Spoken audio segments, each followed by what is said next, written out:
Vamos dar continuidade aqui no nosso estudo do Evangelho, capítulo 5.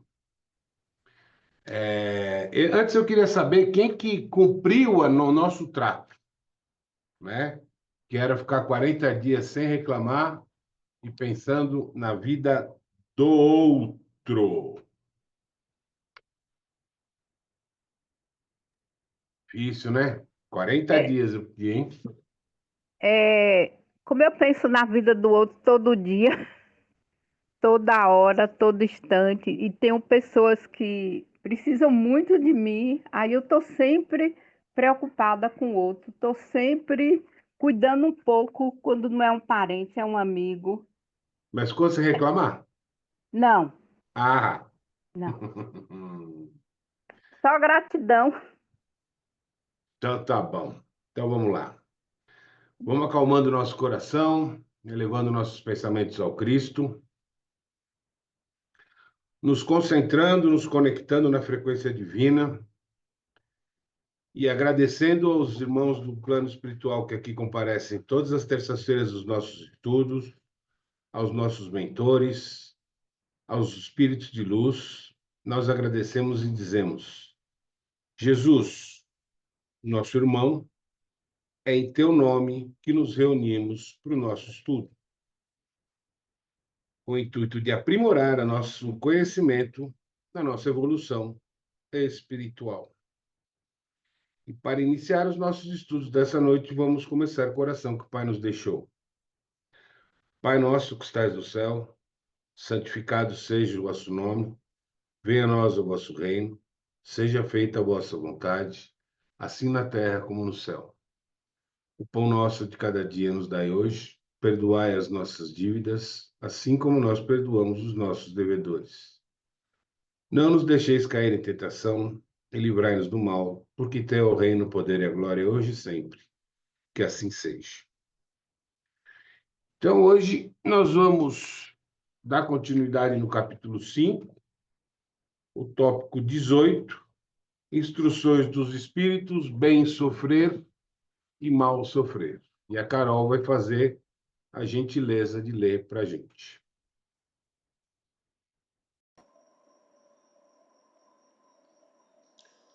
Então, vamos lá. Instruções dos Espíritos: bem sofrer e mal sofrer. Quando Cristo disse: bem-aventurados os aflitos, que deles é o reino dos céus, não se referia àqueles que sofrem em geral, porque todos aqueles que estão neste mundo sofrem, estejam sobre o trono ou sobre a palha. Mas poucos sofrem bem. Poucos compreendem que somente as provas bem suportadas podem conduzi-los ao reino de Deus. O desencorajamento é uma falta. Deus vos recusa consolações porque vos falta coragem. A prece é um sustentáculo para a alma, porém ela não basta. É preciso que esteja apoiada sobre uma fé viva na bondade de Deus. Frequentemente, ele vos disse que não colocava fardos pesados em ombros fracos. O fardo é proporcional às forças, como a recompensa será proporcional à resignação e à coragem. Maior será a recompensa quanto a aflição não seja penosa. Mas essa recompensa é preciso merecê-la, e é por isso que a vida está cheia de tribulações. O militar que não é enviado ao campo de batalha não fica contente, porque o repouso da retaguarda no acampamento não lhe proporciona promoção. Sede, pois, como militar, e não desejeis um repouso em que o vosso corpo se enfraqueceria e a vossa alma se entorpeceria. Ficai satisfeitos quando Deus vos envia a luta.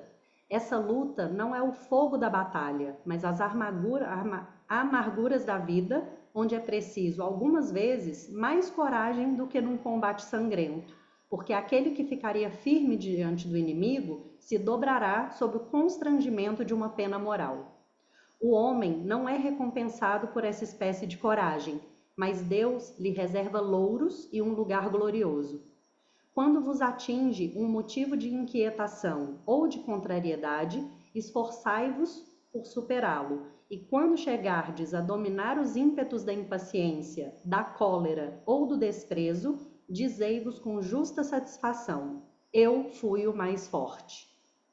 Bem-aventurados os aflitos, pode, pois, ser traduzido assim: bem-aventurados aqueles que têm oportunidades de provarem sua fé, sua firmeza, sua perseverança e sua submissão à vontade de Deus, porque terão em cêntuplo a alegria que lhes falta na terra, e depois do trabalho virá o repouso. Muito bem.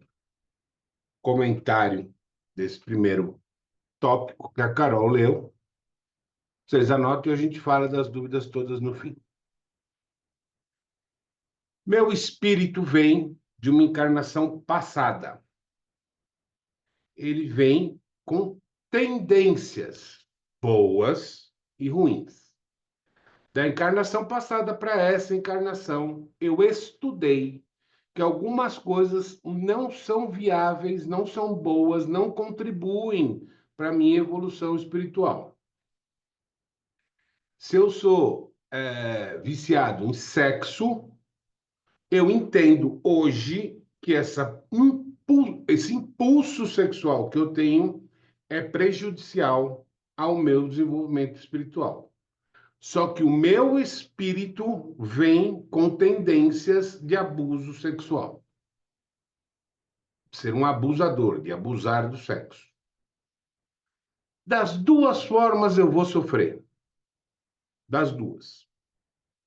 Porque se eu estou conscientizado que o abuso do sexo é prejudicial para a minha evolução espiritual, e eu nego ao espírito a vontade de praticar o abuso sexual, porque ele sabe que ele se sente bem no abuso sexual, eu sofro. Sofro porque não tenho a satisfação do abuso que tanto me apraz, que tanto me agrada.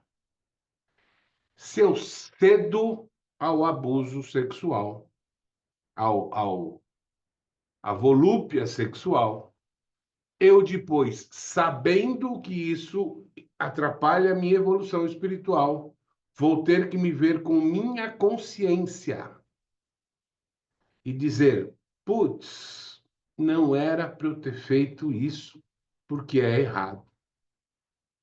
Das duas formas eu vou sofrer. Uma pessoa que abusa do álcool vai e desanda a beber num lugar qualquer, ou luta contra a tentação de desandar a beber num lugar qualquer. Das duas formas ela está sofrendo. Ah, Fernando, você está sendo muito radical. Eu saio do trabalho, passo no bar, tomo uma cervejinha e vou para casa tranquilo. Ótimo! O problema é, tomo uma cervejinha e tranquilo. Se assim for, perfeito. Mas se nessa cervejinha você perde a consciência ou entorpece a consciência, chega em casa, briga com a esposa, briga com o filho, chuta o cachorro, diz que não vai comer essa porcaria de comida. E quando você acorda no dia seguinte, a consciência lateja. E você vai ter que se reajustar com essas pessoas que ontem você fez sofrer. De qualquer modo você sofre. Ou por não ir beber, ou por resistir à tentação de beber, ou por ir beber, ou por não ir ou por ir. De qualquer forma você sofre. Esse é o resgate, em guardar as devidas proporções. Eu faço sofrer hoje, tenho que me reconciliar amanhã. É um pequeno resgate que eu adquiro em uma ação. Que se eu fizesse ou não fizesse, eu ia sofrer do mesmo jeito.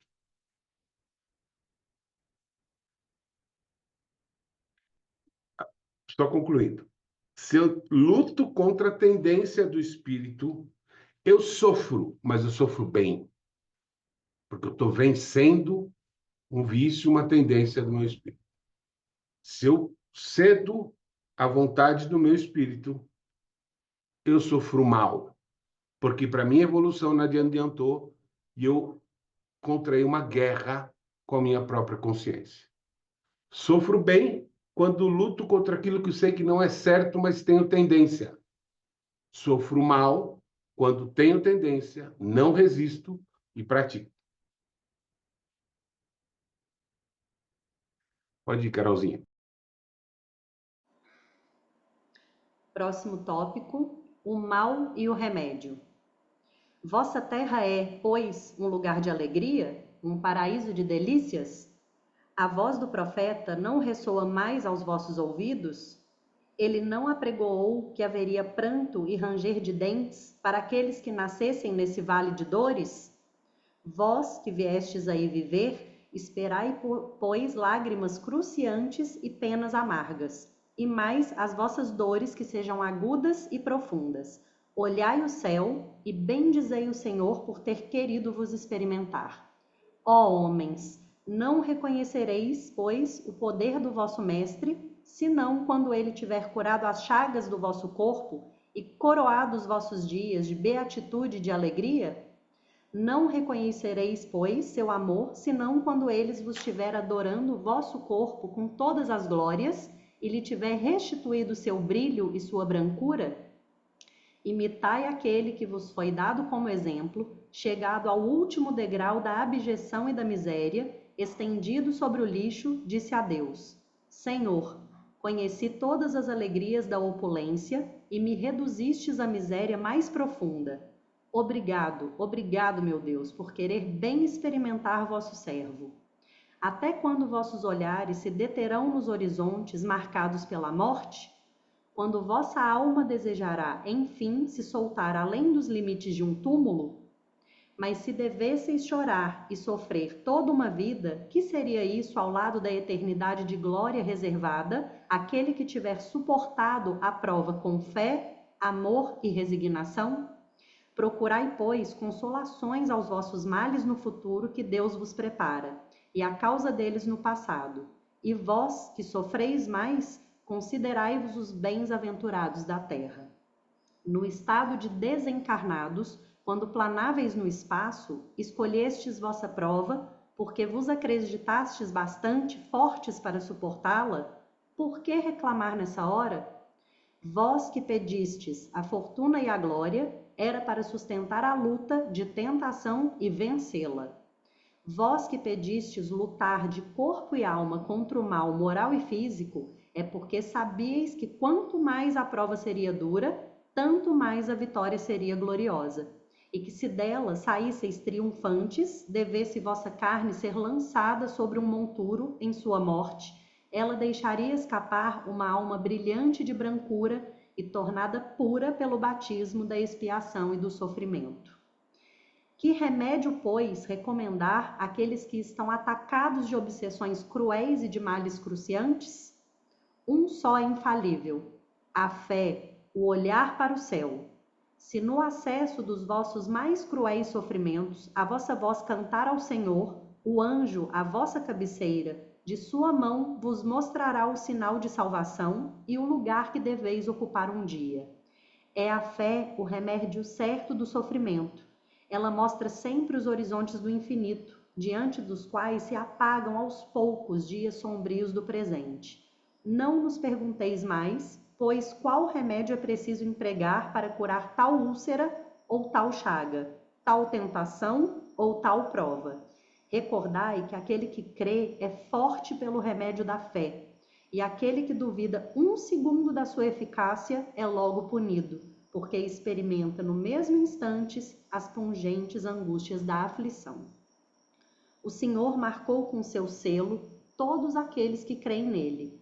Cristo vos disse que com a fé transportam-se as montanhas, e eu vos digo que aquele que sofre e tiver a fé por sustentáculo será colocado sobre sua égide e não sofrerá mais. Os momentos das mais fortes dores serão para ele as primeiras notas de alegria da eternidade. Sua alma se desprenderá de tal forma de seu corpo que, enquanto este se contorcer sobre as convulsões, ela planará nas regiões celestes, cantando com os anjos os hinos de reconhecimento e de glória ao Senhor. Felizes aqueles que sofrem e que choram, que suas almas se alegrem, porque serão abençoadas por Deus. Aqui desse trecho eu vou destacar uma frasezinha. O Senhor pôs o seu selo em todos os que nele creem. Cristo vos disse que a fé transporta montanhas. Eu vos digo que aquele que sofre e que tiver fé como apoio será colocado sob sua proteção e não sofrerá mais. Aqui a gente entra um pouco naquele tópico 4 desse mesmo artigo. Se a gente parar e olhar para trás, vai ver que, se antes de ter feito algum tipo de ação, a gente tivesse ponderado melhor, pensado melhor, essa ação não nos levaria a uma situação ruim. Então, a gente vê lá no tópico 4 que a maioria dos sofrimentos dos encarnados depende, quer dizer, corresponde às decisões dos próprios encarnados. Se eu tomo a decisão errada, eu sofro. Se eu tomo a decisão certa, eu não sofro. E normalmente, invariavelmente, a gente toma errada. Isso é por conta do nosso livre-arbítrio e o poder que a gente acha que tem de controlar tudo e todos. E não tem. E é isso que esse capítulo fala, que esse trecho fala. Não dá para controlar tudo e todos. Tem coisas que você não consegue mudar, por mais que você fique indignado, por mais que você fique bravo. Tem coisas que só a natureza responde. Eu não consigo evitar uma morte se isso está nas delimitações dos registros do programa reencarnatório. E do que eu reclamo se eu mesmo participei desse programa reencarnatório? Então, quando eu sinto a dor daquilo que eu provoquei, ela causa uma cicatriz tão grande na minha alma que esta dor vai impedir o meu espírito de praticar isso no futuro. Porque eu não quero mais sentir essa dor. Então, se eu faço mal e recebo o mal, a dor de ter recebido o mal cicatriza a minha alma e lá na frente eu digo não. Não vou fazer o mal porque eu sei o quanto dói. E em tudo, então, eu devo dar graça, inclusive quando eu sofro. Porque o sofrimento é uma purificação, é uma prova, é um vencimento de prova. Vejam, ninguém veio nesse mundo para sofrer, não é? Isso é herança de uma tradição cristã judaica que nós temos, que Deus gosta de quem sofre. Não é verdade. Deus não tem nada com isso. Ele não castiga e nem recompensa. Isso é heteronomia. A gente sofre aquilo que fez nesta ou em outras vidas. A gente resgata. E o mal é o remédio. O mal e o remédio. A dor nos remedia na situação anterior. Muito bem? Vamos lá, Carolzinha. Próximo tópico. A felicidade não é deste mundo. Não sou feliz. A felicidade não foi feita para mim, exclama geralmente o homem em todas as posições sociais. Isso, meus caros filhos, prova melhor do que todos os raciocínios possíveis a verdade dessa máxima do Eclesiastes. A felicidade não é deste mundo. Com efeito, nem a fortuna, nem o poder, nem mesmo a juventude florescente são as condições essenciais da felicidade. E digo mais, nem mesmo a reunião dessas três condições tão desejadas, uma vez que se ouvem, sem cessar, no meio das classes mais privilegiadas, pessoas de todas as idades se lamentarem amargamente da sua condição de ser. Diante de tal resultado, é inconcebível que as classes laboriosas e militantes invejem com tanta cobiça a posição daqueles a quem a fortuna parece ter favorecido. Neste mundo, qualquer coisa que se faça, cada um tem a sua parte de trabalho e de miséria, seu quinhão de sofrimento e de decepções, de onde é fácil chegar à conclusão de que a terra é um lugar de provas e de expiações. Assim, pois, aqueles que pregam ser a terra a única morada do homem e que só nela e numa só existência lhe é permitido atingir o mais alto grau das felicidades que a sua natureza comporta, iludem-se e enganam aqueles que os escutam, já que está demonstrado por uma experiência arquicelular que este globo não encerra senão excepcionalmente as condições necessárias à felicidade completa do indivíduo. Em tese geral, pode-se afirmar que a felicidade é uma utopia, na busca da qual as gerações se lançam sucessivamente sem poder jamais alcançá-la. Porque se o homem sábio é uma raridade nesse mundo, o homem absolutamente feliz nele se encontra menos. Aquele em que consiste a felicidade sobre a terra é uma coisa tão efêmera para aquele que não age sabiamente que por um ano, um mês, uma semana de completa satisfação, todo o resto se escoa numa sequência de amarguras e decepções. E notai, meus caros filhos, que falo aqui dos felizes da terra, daqueles que são invejados pelas multidões. Consequentemente, se a morada terrestre está destinada às provas e à expiação, é preciso admitir que existem alhures moradas mais favoráveis, onde o espírito do homem, ainda aprisionado numa carne material, possui em sua plenitude os prazeres ligados à vida humana.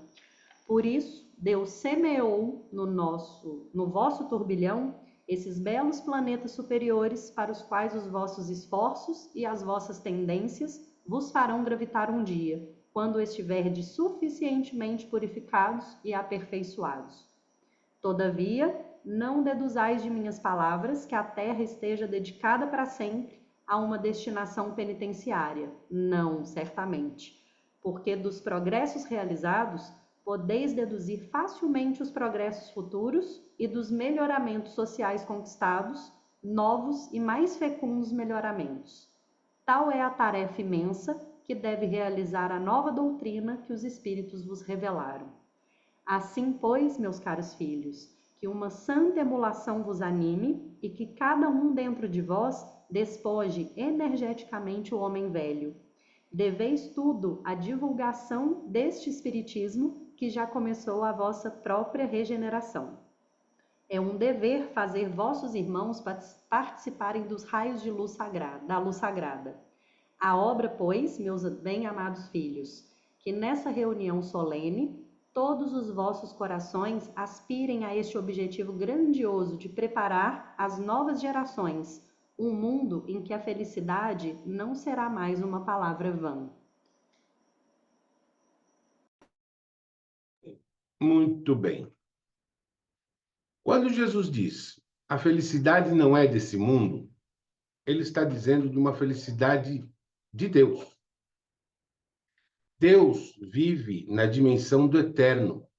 Ele não vive na dimensão daquilo que acaba, daquilo que se extingue, daquilo que se dissolve. Deus vive na dimensão da vida eterna do Espírito.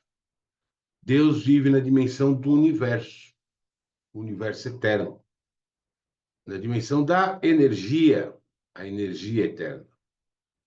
A felicidade que nós temos no planeta de provas e expiações são momentos de felicidade. E não a felicidade de Deus. Foi isso que Jesus disse. E aí nós vamos voltar lá no tomo 12 desse mesmo capítulo 5º, que é a resignação. Por que que eu não vivo a felicidade plena nesse mundo de provas e expiações? Porque a gente ainda associa muito a felicidade plena com a satisfação material. E a felicidade plena não tem satisfação material. Sequer material ela é. Vamos lá.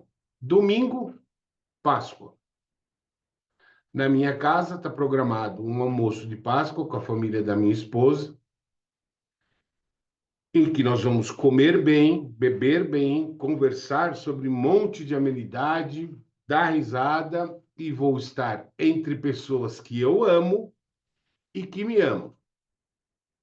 Isso é um momento de felicidade? É um momento de felicidade. A não ser que eu, sem um mínimo de resignação, diga: puxa, mas meu pai e minha mãe não estão aqui. Perdi já um bom pedaço da apreciação dessa felicidade em toda a sua essência. Pensei naquilo que me deixa infeliz. Meu pai e minha mãe estão desencarnados. Eu tenho como mudar isso? Não. Então eu, na minha resignação e estudo, entendo. Mas eles estão comemorando em espírito comigo. E a felicidade não é material.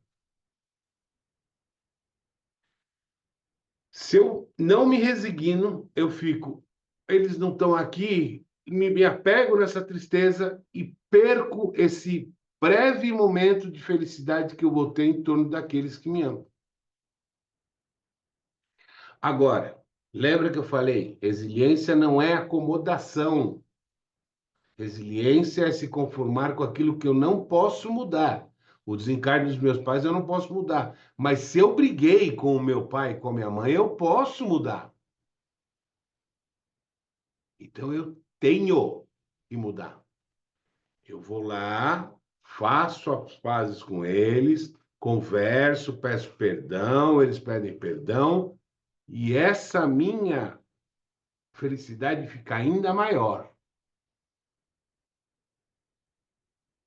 Então, resignação não é acomodação. Ah, eu briguei com meu pai porque Deus quis assim, então eu briguei. É vontade de Deus. Não é não.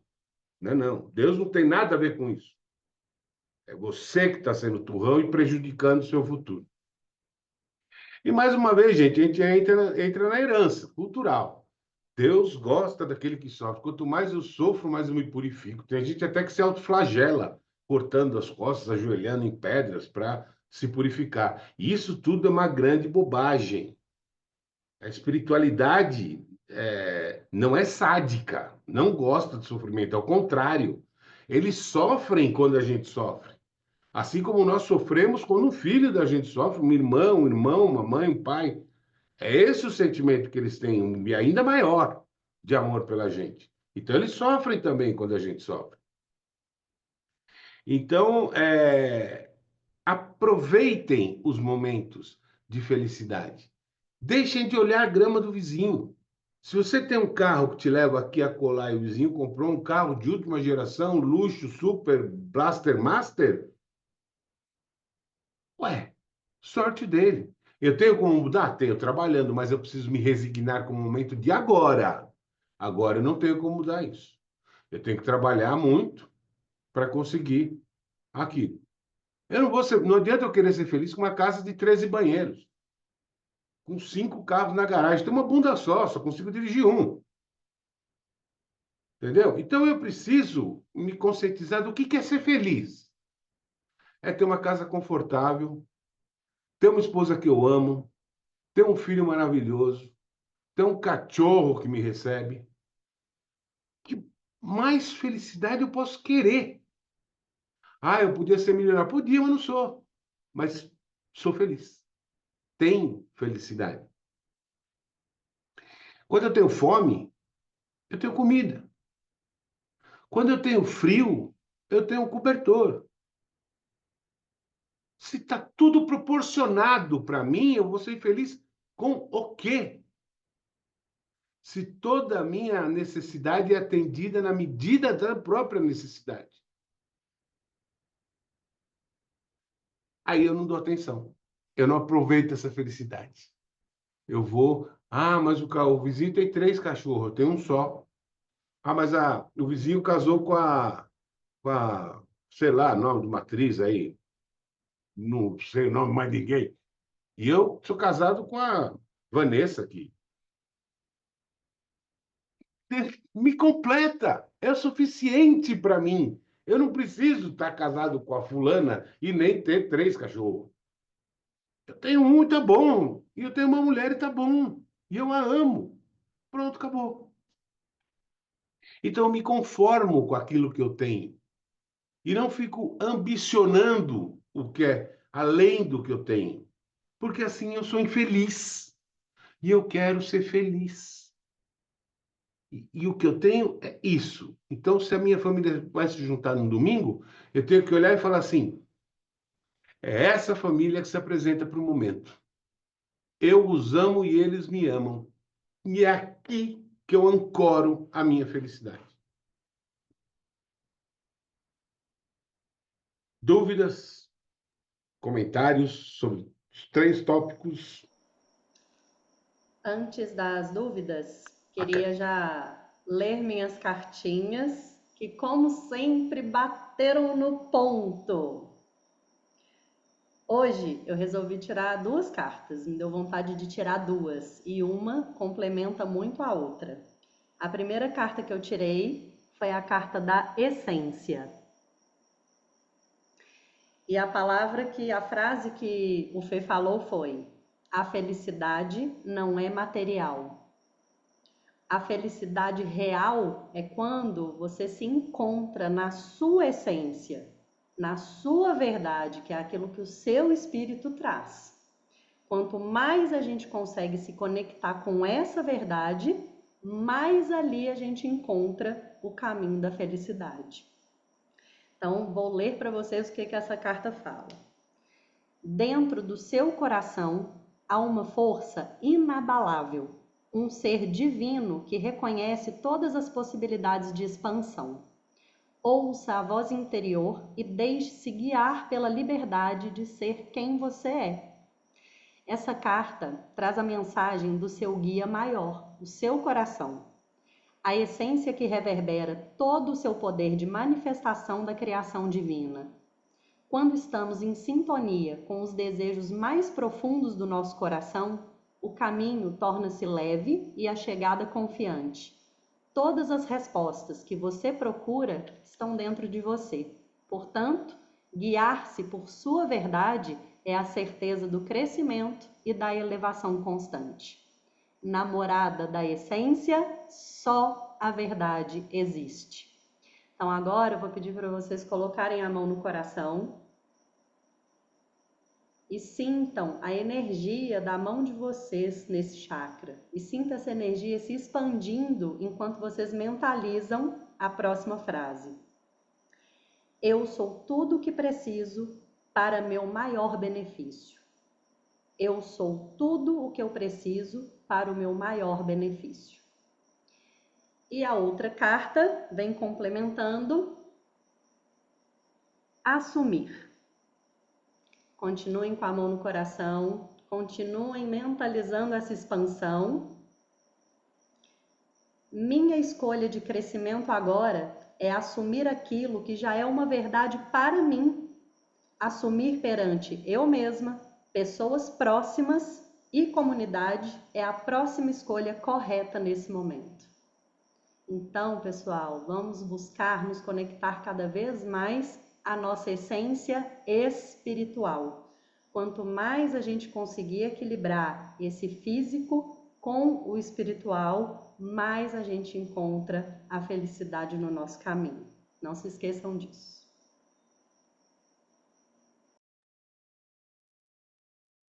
Importante. Você não atrai aquilo que você pensa. Você atrai aquilo que você é. Você só atrai as coisas que estão na sintonia em que você vibra.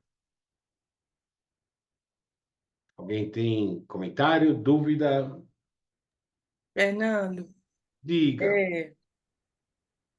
assim, tem muitas frases que fala que a espiritualidade não gosta de sofrimento, não quer sofrimento, mas existe escritas, né, tanto no livro, no Evangelho e em outros livros espíritas, tipo assim, que aqui nós estamos no planeta de expiação e de sofrimento, que o sofrimento aí coloca até a fé, é uma coisa que eu questiono, a fé como um teste, né? Para você tendo fé, você ultrapassa. Então, assim, eu fico, eu queria uma clareza melhor, porque assim, a espiritualidade não gosta de sofrimento. E tem frases e textos que falam que devemos passar pelo sofrimento, tipo, por testes, né, pelo sofrimento. Como é isso? Vamos lá. Lembra que eu falei das influências cristãs judaicas ou Sim, judaicos-cristãs? Se você acredita que a espiritualidade não gosta de sofrimento e não gosta, porque eles amam e quem ama sofre com o sofrimento do outro, esqueça as frases que dizem que a gente tem que sofrer. A gente só sofre por aquilo que a gente faz, se não nessa vida em outra. sim, Lembra da empatia espiritual que eu falei? sim, Não basta na espiritualidade você dizer, eu sei o que você está sentindo, amiga. Não. Você vai efetivamente sentir o que você fez ela sentir, para que essa dor, esse mal, no futuro, starte ou acenda quando você falar, cara, e se eu fizer aquela malvadeza de novo lá? A dor de ter sentido o que você fez vai startar. Você vai falar, não, não, não, não, não, não. Isso dói demais. Então, todo mal é a resposta daquilo que a gente fez. sim, Então, assim, por isso que o mal é uma escola, por isso que o mal é e o remédio. Por mais azedo que seja, a gente tem que tomar, porque é ele que vai salvar a nossa vida. Mas a espiritualidade não gosta disso. Não gosta que a gente sofra, porque há milênios eles vêm nos orientando. E nós, por ignorância, por abuso do livre-arbítrio e por achar que tudo a gente pode, porque nós somos deuses, a gente erra. E a gente tem que consertar o erro. Lembra do cara que chegou em casa bêbado, brigou com a mulher, brigou com a criança, chutou o cachorro, falou: essa porcaria de comida, eu não vou comer nada. Como ele vai estar no dia seguinte? Com a é, consciência pesada. E ele vai ter que se reajustar. Só que o nosso reajuste é muito mais pesado que isso, de milênios, de milhares de anos. E a gente tem que se reajustar. e às vezes a gente erra também sem consciência, né? Porque às vezes tem erros sem consciência que a gente não sabe que está errando. Então é um processo de sempre estar se Estudando. reeducando, né? Reeducando, Isso. estudando, né?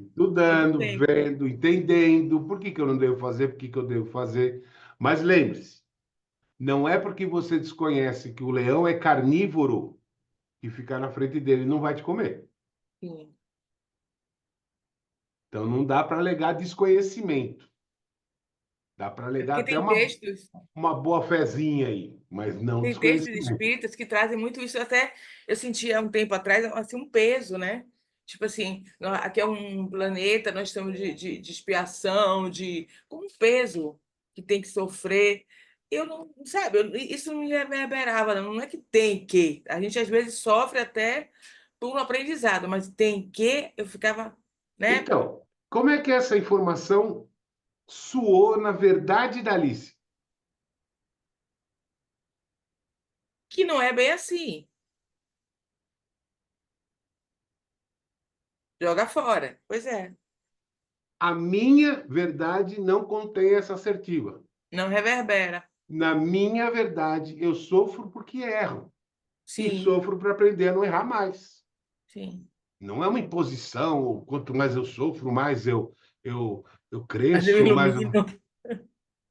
E lembrando que muitas vezes a gente escolhe estar no sofrimento porque a gente não quer passar pelo sofrimento de ter que fazer o que precisa ser feito para sair desse sofrimento. Uhum. É, Se eu sou viciada em doce, é difícil deixar de comer doce? É um sofrimento, gente. E muitas vezes a pessoa não está disposta a deixar a estar nesse sofrimento para sair do outro sofrimento, que é se olhar no espelho e se sentir gorda, né? Não tá bem com a sua autoimagem, o Diabetes. sofrimento de estar com colesterol alto, de estar com uma diabetes. Então ela escolhe evitar um sofrimento, de deixar, né, de comer o doce que é difícil, para continuar naquele sofrimento. E aí é o livre-arbítrio. O doce até fica mais fácil diante das relações, Carol, né? As relações que a gente tem, não só relações em família, mas relações com o outro, que é o tempo todo, né? E aí essa atenção, como diz Jesus, orai e vigiai, né? Porque é o tempo todo. Sim, sim, exatamente. Eu só não entendi o se eu fosse viciado em doce da Carol. O se, o condicional aí eu não entendi. Mais alguém? Vocês estão me ouvindo? Sim, Darcy, pode seguir. É porque aqui a internet ficou ruim, eu estou ouvindo baixinho, né? Quando se fala da felicidade, né? Aqui nesse capítulo, nesse parágrafo, eu queria que você esclarecesse só um pouquinho mais, né?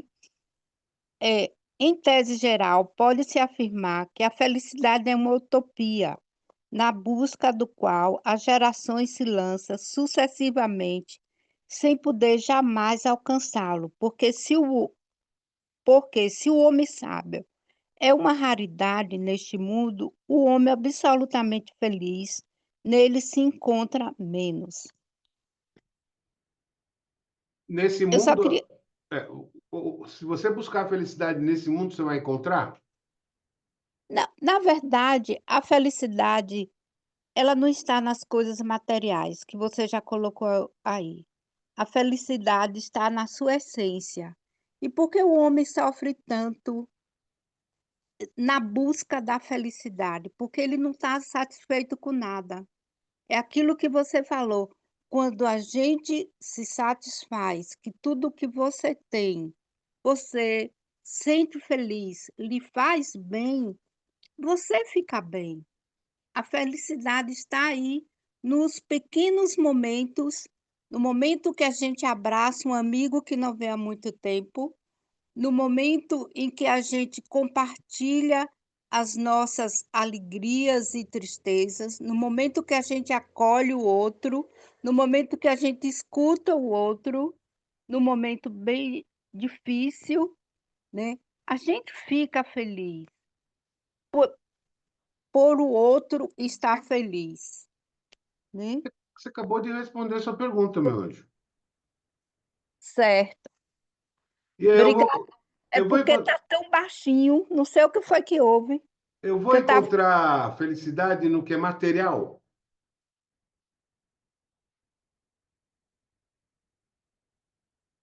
Ela não está ouvindo. Mas eu não encontro a felicidade no material. E é uma utopia, e esse mundo é material. Então, a felicidade nesse mundo é uma utopia. A felicidade é alcançada. Eu tenho momentos de felicidades aqui, mas a felicidade eterna é aquela de Deus. A eterna, onde tudo vai ser felicidade para mim. Eu não tenho vício, todos se amam, eu não tenho degradação moral. Vamos chegar? Vamos. Quando? Depende de cada um. Depende da jornada de cada um.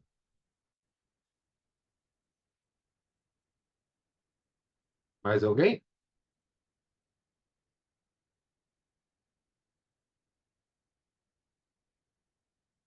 Podemos encerrar então? São duas pessoas que estão precisando de vibração, tá? Teve um pico de pressão e está com um pouquinho de pânico.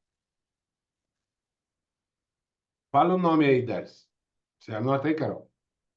É Lúcia Maria França Cunegundes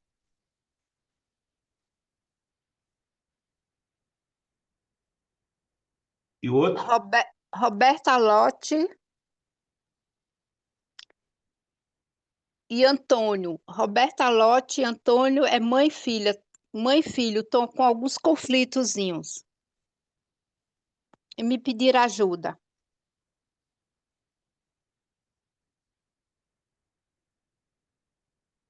Irmão Jesus, mais uma vez estivemos reunidos em teu nome para nossos estudos semanais do Evangelho. agradecendo novamente aos espíritos, os espíritos amigos do plano espiritual que aqui compareceram, aos nossos mentores, nós agradecemos por toda a instrução, intuição, orientação, educação, direcionamento que nos têm dado e pedimos que continuem com essa árdua tarefa. Aos espíritos de luz, agradecemos pela atenção e pedimos que fluidifiquem a água para que, ao bebermos, nos livremos dos nossos males físicos e espirituais e nos concedam a divina bênção do passe, no momento em que cada integrante dessa reunião vê à sua frente uma entidade de luz, sem face, sem silhueta, apenas um foco de luz. Foco de luz que passa a ser atraído pelo topo da cabeça de cada um. Essa luz passa a dominar o nosso corpo pouco a pouco, da cabeça aos pés, empurrando toda a energia que está contida no nosso corpo para o centro da Terra. Essa luz branca vai tomando o nosso corpo e empurrando toda a energia para os pés e dos pés para o centro da Terra. Essa luz branca passa a envolver todos os órgãos do nosso corpo. E de tão forte e tão intensa, ela passa a exalar do nosso corpo, transpor o nosso corpo, atingindo os nossos parentes, nossa família, a nossa casa, os nossos pets, os nossos carros, veículos, ambiente de trabalho, amigos, inimigos, todos aqueles que tanto necessitam dessa transfusão energética no orbe terrestre, encarnados e desencarnados, homens ou animais. E nesse brilho de energia divina, Pai, nós te pedimos a intercessão dos membros das falanges de Bezerra de Menezes em prol do irmão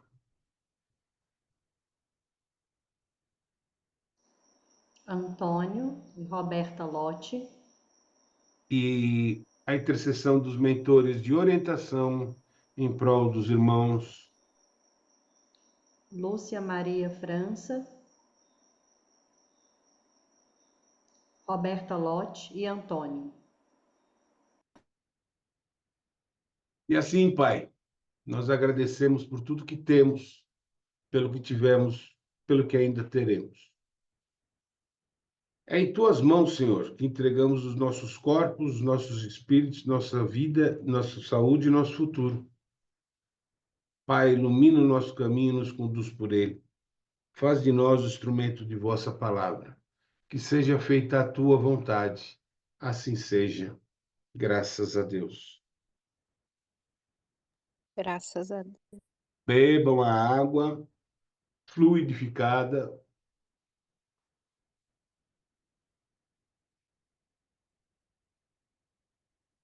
Gente, boa Páscoa a todos vocês. Bom Boa domingo. Páscoa. Apeguem-se aos momentos de felicidade. Esqueçam o maior ou menor. Apeguem o momento que lhes cabe desse latifúndio de felicidade. Certo? Felicidade sempre. Na mais alta vibração. Fiquem todos com Deus e sempre na mais alta vibração.